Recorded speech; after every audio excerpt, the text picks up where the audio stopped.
Starting today, I'm moving in with my son, his wife, and their kids. I don't need anyone else. That's what we decided as a family," Ben said in a tone that suggested he wasn't joking. "Whoever you are, get out of the house, old lady. We're going to work together as a family, so please leave soon." "There's no room for you," as my son and his wife said this, mocking me. They gestured as if to shoo me away, even as I reached my boiling point in anger, yet I managed to calm down. Facing the three of them, I chuckled. It's silly to stand on the same stage as these people, to get provoked and angry.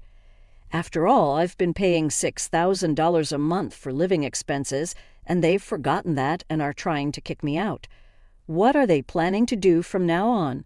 Fine, I'll divorce you too. I'll leave as you've said. At my words, the three of them grinned with disgusting smiles. I turned around, left the living room, and secluded myself in my room. "Your belongings are trash. Take everything with you," Ben yelled from the living room. Without responding, I silently began packing my things. "My name is Sarah. I'm 65 years old. I married Ben and worked part-time, but now I take care of house duties and also work from home. I met Ben through what you might call a pickup. I was a college student at the time. Ben, who was 7 years my senior and a working adult, approached me, having fallen in love at first sight. Having no experience with men, I was wary and kept avoiding Ben. But Ben didn't give up and kept talking to me whenever we met. It was often just a greeting, but we'd chat if there was time. I reluctantly listened, but eventually he realized I wasn't interested and said, "I didn't mean to bother you. I'm sorry for making you feel uncomfortable." With that, I realized Ben's sincerity and decided to face him. Gradually, I began to be drawn to Ben as well. After we graduated from college, we got married and were blessed with a daughter, Natalie, and a son, Mark. Ben, who loved children, was cooperative in raising our 2 kids, and we lived happily as a family. However, that happiness didn't last long. When Mark entered middle school, I heard something unbelievable while I was working part-time. It was Rachel, a senior colleague who was a year older than me, who told me.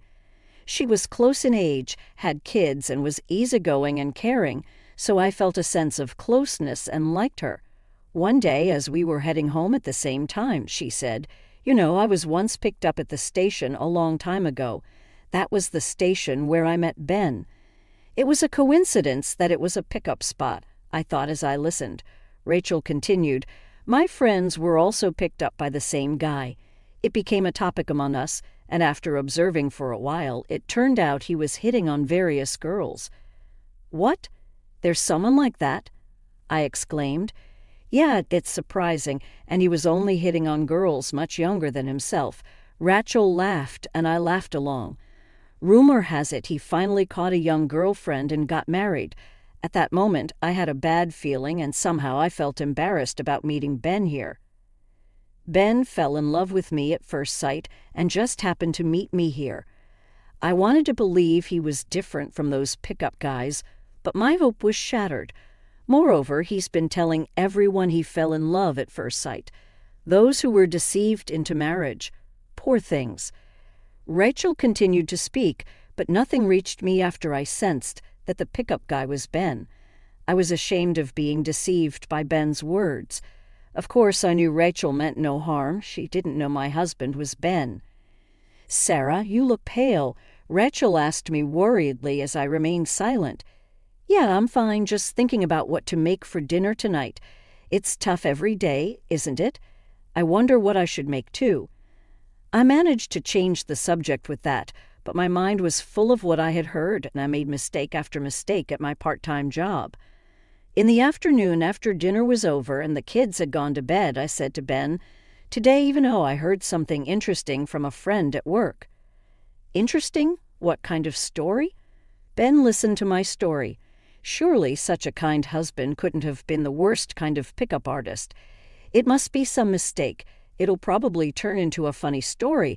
That's what I thought, but wanting to be reassured, I opened my mouth. "You know the station where we met, right?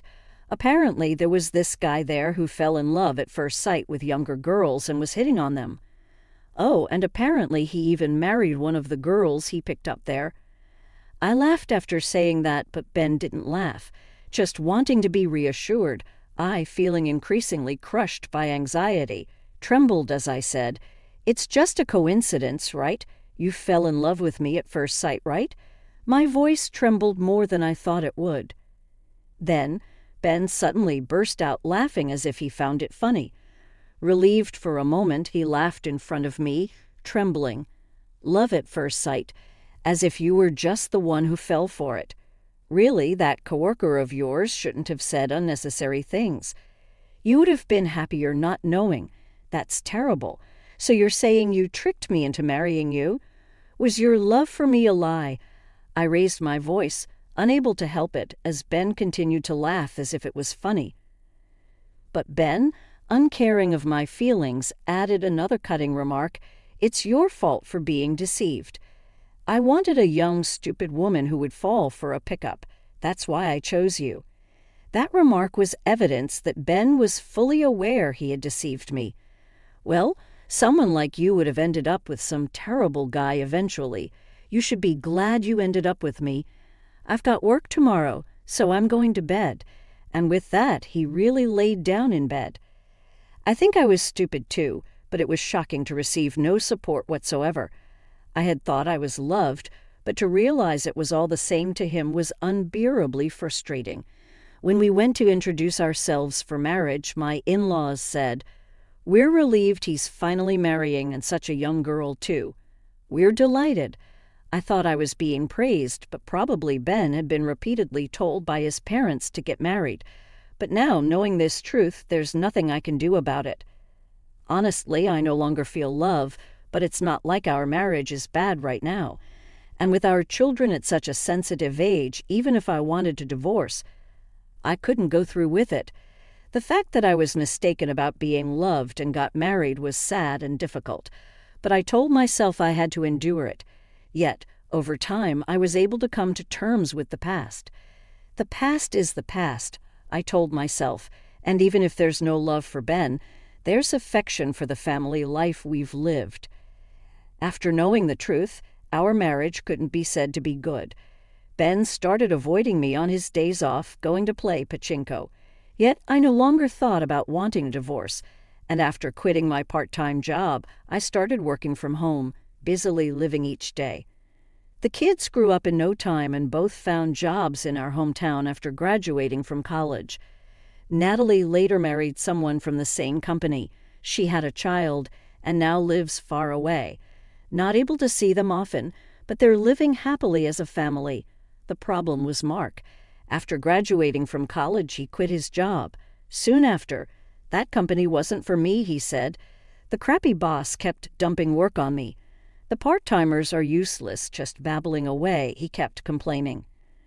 So at first, I simply thought it was a bad fit with the company or the boss.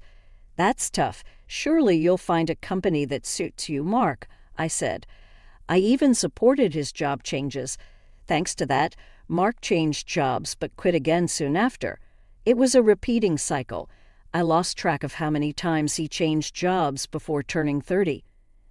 I wanted to defend my child, but him quitting jobs so quickly, it seemed like Mark was just being selfish, I thought. Full-time employment isn't for me. It's too much responsibility and the pay is low, Mark would say. I'm fine with part-time jobs. If a customer or the head office pisses me off, I can quit right away. Eventually, Mark, having resigned himself to this, is now hopping from one part-time job to another. Of course, that's not enough to cover his living expenses. He lives at home, not contributing to food or utility bills, and seems to use all his earnings as pocket money for himself. "Mark, you're over 30. You can't live like this forever." I've tried to reason with him several times. Even if not a full-time job, at least a part-time one. No, even if it's just odd jobs. You won't see a raise if you don't stick with one place. Patience is important. But no matter how much I worry, it's like talking to a brick wall. As for Ben, he'd say, "Well, don't say that. He's our son. We have no choice but to support him. Maybe that's fine for now, but doesn't he worry about our child's future? Dad really understands, huh? Mark would say. Spoiled by Ben, Mark seems to have no intention of stopping his odd jobs lifestyle. Then at 34, Mark suddenly announced he was moving out, apparently planning to get married, and it seems he's found a full-time job. Actually, she's pregnant, so I've got to do my best, Mark told us. I was very happy, not just for Mark's independence, but also the relief that my worried son was getting married and the joy of having a grandchild. Mark's partner turned out to be Karen, 7 years his junior. Since Ben and I also have a 7-year age gap, Mark laughed, saying, "It's in the blood." So Karen came to visit our home. "Nice to meet you," she said, bringing a cake from a shop Ben likes, perhaps Mark told her, and her appearance was clean, making a good first impression. "Karen, we're looking forward to having you," I greeted her with a smile, and Karen smiled back, but it wasn't a smile. I felt an odd sense of mockery in her smile and tilted my head in confusion. "Huh. Oh, sorry, I just remembered that love at first sight story," she said. Contrary to my confusion, Ben and Mark started laughing uproariously. "Yeah, the story of how Mom got tricked. Really," Mark said. "You already told her." I was so embarrassed. I could feel my face burning. But at the same time, a sense of loathing for the three of them welled up inside me. Karen laughed again triumphantly, as if she had won, and turned to me. "I'm loved by Mark, so no worries there. Is that something you say to someone who is going to be your mother-in-law, even if it's our first meeting?" "No, maybe she said it to assert dominance because I'm going to be her mother-in-law." "Karen, you're funny and beautiful too. You must be popular, right?" I said. "If Dad has a daughter like Karen, he can rest easy then. That's great. I'll do my best to be a wonderful wife," Karen said. The three of them started chatting happily, leaving me out in the cold. But I didn't miss Karen looking down on me with a snicker. With Ben and Mark on her side, she acted as if she was superior to me. Mark and Karen got married and started living together in an apartment not too far from our house. Despite her being such a person, if Mark is happy, that's all that matters to me. They eventually had a beautiful baby girl, a healthy girl. I thought, now Mark really has to do his best. When an incident occurred, it happened one day when I returned from shopping for dinner. I heard a baby crying inside the house, thinking Mark's family had come over. I hurried inside, and as expected, Mark, Karen, and my granddaughter were there. "Oh, you're here. You should have let me know," Mark said happily. I put down my bags and rushed to my granddaughter. Then Karen said to me in a chilly voice, "Who are you?" I was stunned by her words. I couldn't understand what was happening. Mark laughed heartily at her words. Amidst this, Ben said, "Seriously, starting today, my son, his wife, and their kids will live with me. We don't need anyone else. That's what we decided in the family." What from Ben's tone? It didn't seem like a joke. "I don't know who you are, but old lady, get out of the house. We're going to work together as a family from now on, so please leave soon. We don't have room for you." My son and his wife dismissively said this while making gestures as if shooing me away with their hands. It was a misunderstanding to begin with, getting married and all. At Ben's comment, the three of them burst into laughter again, pushing my anger to its boiling point. I should not be ridiculed to this extent, no matter what. However, facing the three of them, I too let out a laugh, finding it foolish to stand on the same stage, be provoked, and get angry with such people. After all, I'm paying $6,000 in living expenses, and they forget that and decide to kick me out. What are they planning to do going forward? "Fine, I'll divorce you too," I said. "I'll leave as you've asked." In my words, the three of them smirked with an unpleasant smile. I turned away and left the living room, retreating to my own room. "Your personal belongings are trash. Take them all with you," Ben yelled from the living room. Without responding, I silently started packing my belongings. The next day, I called the moving company. Given it was a weekday during the off-peak season, They said they could move my stuff that evening. Please, as soon as possible, I quickly responded, and it was decided that I would move out that day. I couldn't wait to leave this house. That was my sole focus.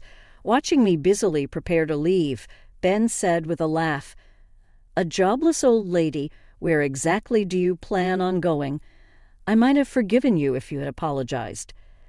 I completely ignored his words. I didn't understand why I should apologize when there was no reason for me to.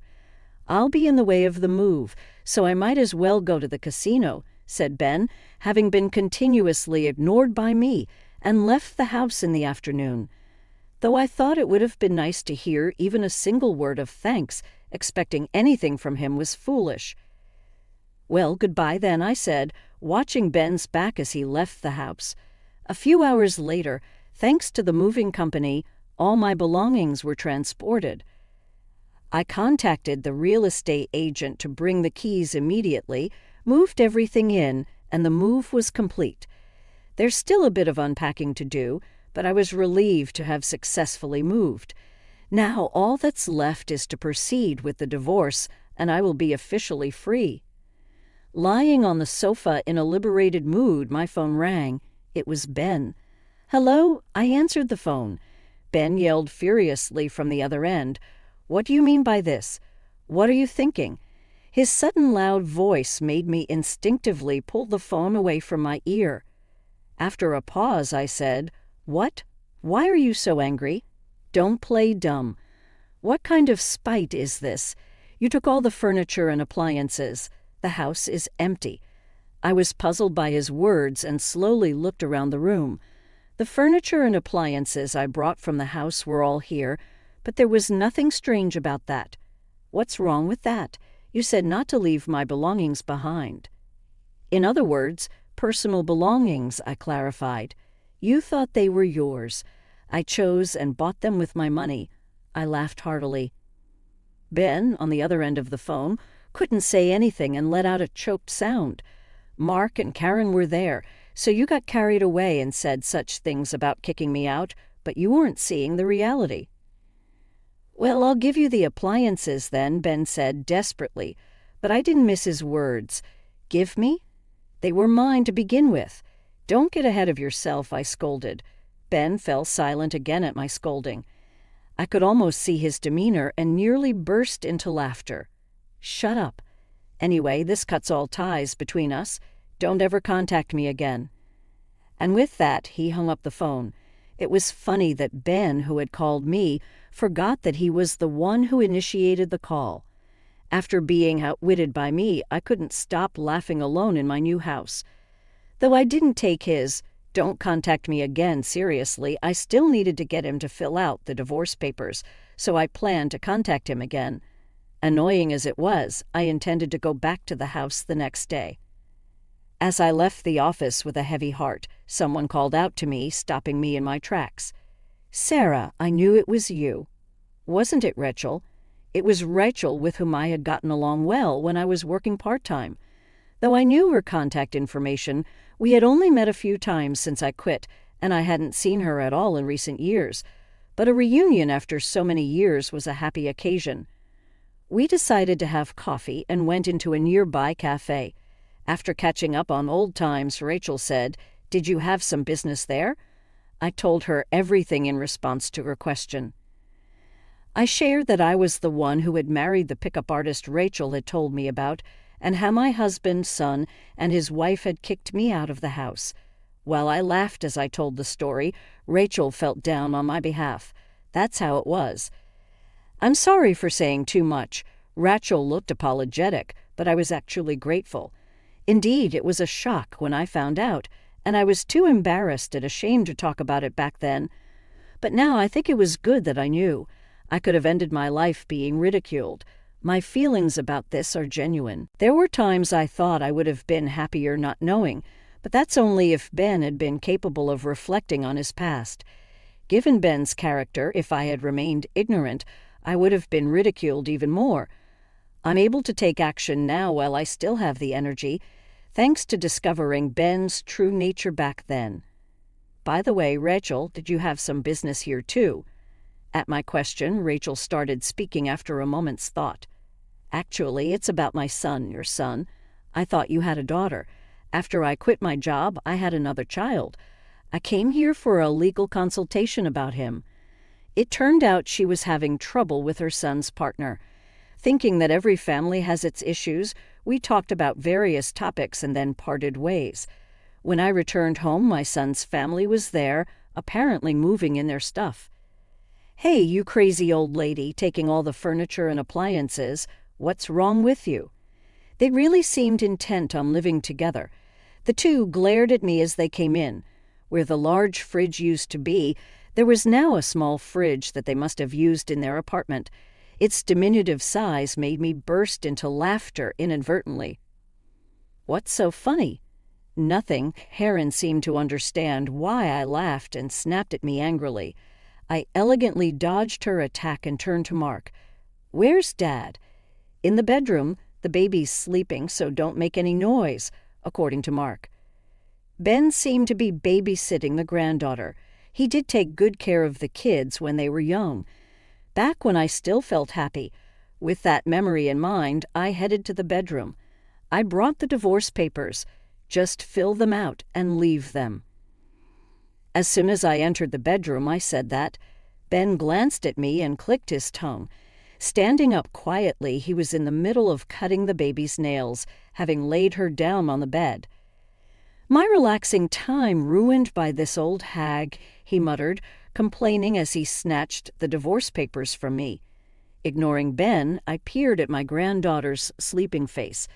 Though a child of my disappointing son, she was my blood-related granddaughter. There's no lie in saying she's adorable, but looking at her face with a smile, I felt a chill run down my spine. Her cute little face looked exactly like Rachel, whom I had just met. And then I remembered the story Rachel had shared earlier about her son's girlfriend getting pregnant, lying to scam money, and then disappearing. Just a few hours ago, I thought every family has its challenges upon hearing Rachel's confession. But could it be that Karen was the one who scammed money from Rachel's son? That's what crossed my mind. If my suspicion was correct, then this child might not even be Mark's. With a pale face contemplating this, Ben spoke to me. "Here, I filled it out. Now get out, okay, and throw this away too. Well, you won't be seeing this kid again anyway, but you can keep it if you want."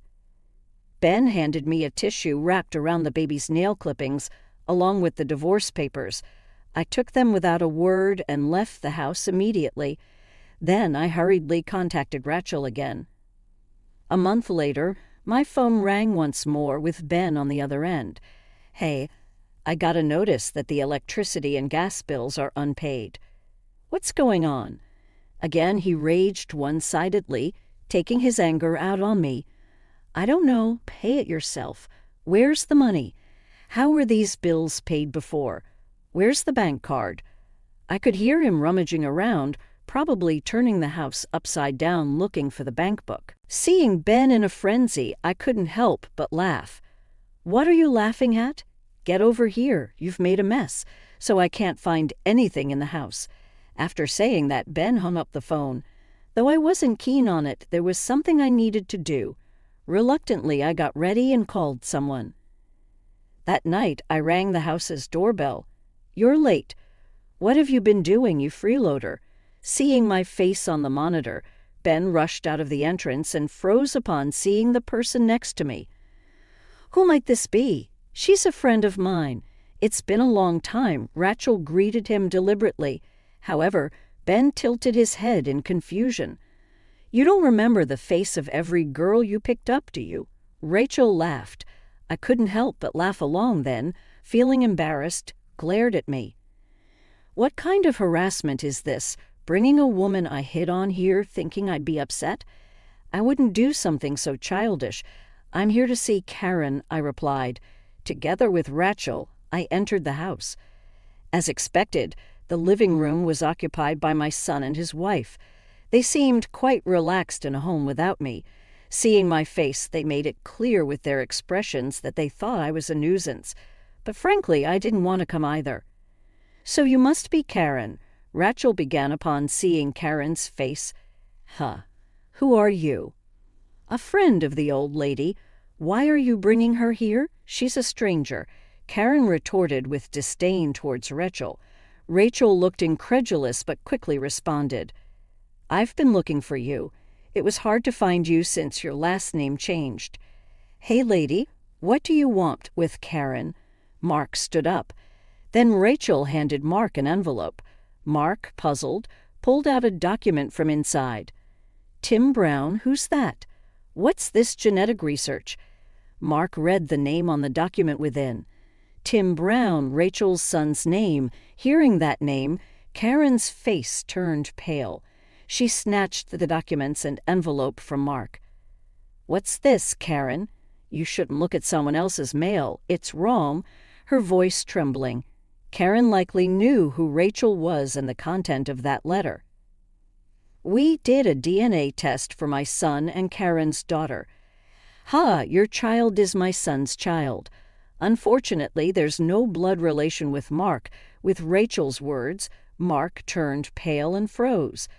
Karen remained motionless, equally shocked. What do you mean? Ben, who had been silent, joined our conversation. I made good use of the granddaughter's nails you gave me. Yes, I had passed the granddaughter's nails Rachel gave me before to her, and I told her the granddaughter looked just like Rachel. It wasn't improbable for Karen, rude and deceitful, to scam someone for money, Rachel explained. Rachel discreetly sent the nails I provided and her son's toothbrush to a laboratory for testing, which confirmed a parental relationship. However, Rachel hadn't yet informed her son, knowing he would be extremely worried about the baby supposedly born. She wanted to assess the situation herself first to prevent her son from being shocked. That's not my child, it must be some mistake. Mark was devastated, pitiful. Thinking you were loved and being tricked into marriage, Rachel said to Mark the same words Karen had used on me. Being deceived into marriage by Ben, and now hearing those words directed at Mark, made me involuntarily smile. It wasn't my grandchild after all. Ben collapsed, shocked. The child will be taken care of by us. There will likely be a lawsuit. Wait, not that, please. How will you raise her? You're getting divorced, right? And you don't work right. You also have to return the money. Karen clung to Rachel's arm, crying. I'm sorry, please forgive me. Rachel spoke to Karen gently, trying to console her. You drove Sarah out and sneaked into this family with lies. Do you think you'll be forgiven, though? Rachel's tone was gentle, but the coldness in her words left Karen unable to retort, only to wail in response. And what about the bank? I turned back to Ben, who was in a daze, his eyes vacant. Before the granddaughter was born, Ben was overjoyed, calling her his inner grandchild, his hope for living. Now that is gone. I can understand the shock, but I had to confront him with an even harsher reality. The bank is only with you, there are no others. What? How did we manage the living expenses until now, the utility bills? There must be an account for living expenses. Ben sounded surprised. I was the one providing for the living expenses every month, $6,000. Of course I have no intention of doing that anymore. At my words, Mark also looked up. Ben's eyes darted around, unsettled. $6,000 every month. Ben sounded surprised, as if he didn't know until now. Yes, didn't he know? Well, you just spent it however you liked. Ben looked up at the sky, perhaps reflecting on his actions, thinking he hadn't been caught. He had poured all the money he could freely use into gambling, and when that ran out, he secretly took from the food money. It wasn't once or twice that the money I set aside for payments disappeared. Thought you weren't caught. Your wasteful spending inflated our living expenses, in my words. Ben defiantly raised his voice. But there must have been a bank book with savings, like for bonuses, right? You took that years ago, all of it blown on gambling, don't you remember?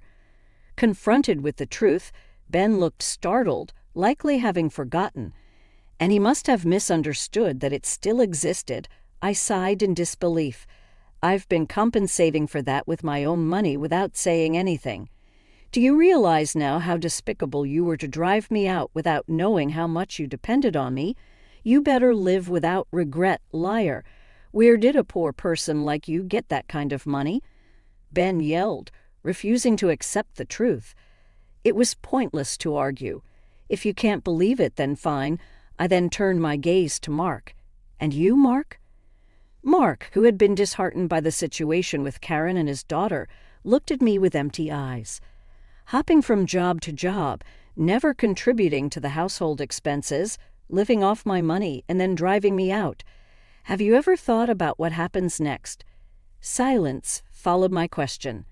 You know Dad's savings are zero. He might be re-employed now, but considering his age, how long can he work? Mark seemed to grasp the gravity of the situation, trembling as if he had seen something terrifying. You might have thought returning home would save you living expenses, like when you were single. But driving me out, you've made a huge mistake thinking life can go on as before, I continued. No one responded after that. Only Rachel patted my shoulder, satisfied. I felt fulfilled having said what I wanted and addressed her. Let's go home, right? Karen, I'll be in touch. As Rachel and I were about to leave, Mark called out, Mom, where are you living now? Living alone must be tough, right? You can come back. His smile was forced, calling me Mom for the first time in decades, clearly trying to appease me. His ulterior motive was transparent, and I responded with a slight smirk. Not at all. I'm living in a high-rise condo now. It's more comfortable than here, I stated. A high-rise condo? Yes, bought it for $2 million. Don't worry, if anything happens to me, I've arranged for everything to go to my daughter, so Mark won't be burdened. Hearing the amount, Mark and Ben exchanged looks. Where did you get that kind of money? Are you really wealthy? Rachel tilted her head, puzzled. Didn't your family know you're a best-selling author? No, I never said that because they would just ridicule me.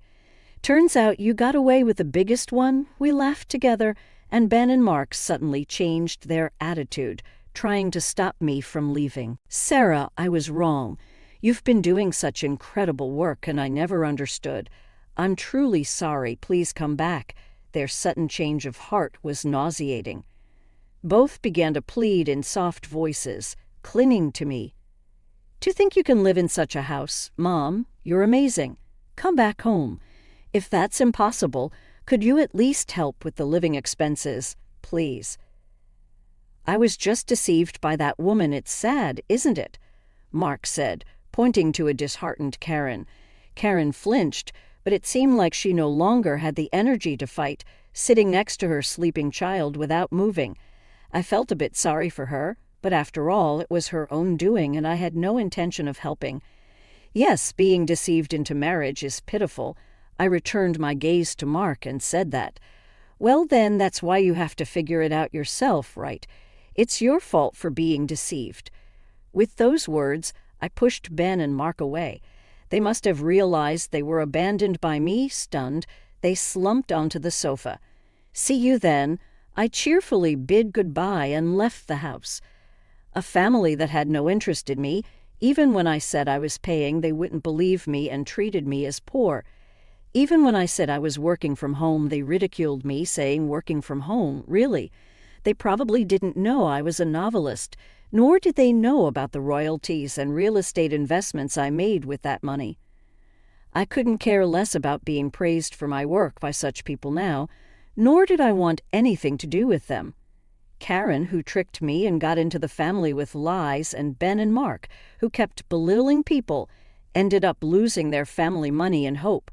Maybe we were a family of similar kinds, I thought, laughing inwardly. Afterward, Karen and Mark divorced. Karen was kicked out but had nowhere to go, so she's apparently still living in the house temporarily. Ben and Mark, despite everything, couldn't bring themselves to throw out the small baby. Karen must be living there miserably. Mark eventually quit his job again. He thought he no longer had the duty to support a wife and child, but seems to have forgotten that he now has to support his father in that moneyless house. I wonder how the two will survive. I hope they reflect on their actions and live their lives accordingly. Later, Rachel and her son Tim sued Karen. Rachel is gearing up for parenting from scratch. It's enviable to have something to strive for at this age, but it reminds me that I too must keep working. I open my laptop. Maybe for my next book, I'll write about a woman who was deceived into marriage, but turns her life around and finds happiness. Watching the night view from my beautiful condo, that's what I thought.